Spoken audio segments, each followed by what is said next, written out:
obviously you mentioned before about the Holocaust survivors that when they passed away, you were there and you photographed their numbers. Can you tell us a bit about that? I wanted to, I don't know the reason why I did it, but I saw numbers coming thick and fast Yeah. to be buried. I thought I can't let them go without photographing them Yeah. because I don't want it at the end of time. Some right wing group will say this never happened. Mm. It happened. We went to the camps. We saw what it was like. I had a man come in one day with two sons, and when it started off, you got the feeling the father was under a lot of pressure. The two sons were mid-30s. So I started asking questions from this man about his wife. And I said, what year did you come here? 1949. Where was your wife born? Poland. I said, okay, give me the village. And then it started to get a little bit hairy. I said, one or two marriages. All the sons jumped up. What are you asking this for? I said, so you should know whether you had a brother or a sister. Oh. So he looked at the boys and said, your mother was married before the war. She was married to my best friend. So I said, he perished? Yes.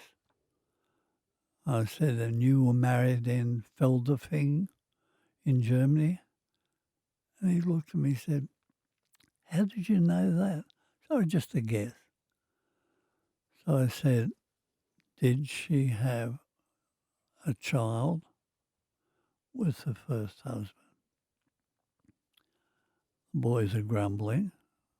And he looked at them and said, no, she didn't have a child. So then I said to the two boys, and where were you born? I was born in Melbourne. No, I want the hospital. What's your Hebrew name? So then we finished, and he said to me, Ephraim, are we finished? I said, no, I want your history. So we're going through at 9:49, blah, blah, blah, same village. I said one or two marriages. Wow. Do you know what it's like being in a room 4 minutes without anybody speaking? Wow. My brain was clicking over, click, click. It's funny, I've talked before about how there's a frequency to silence. Yes. And when you really are in the midst of silence, you can feel and hear this frequency, which it sounds like you were encountering. And then the father started crying. And he said, I was married too. I said, what's her name? Because I want the names of the ones that Yes. perished. So then I said, did you have a child with your first wife? A minute and a half this time. Then he looked at his boys and said,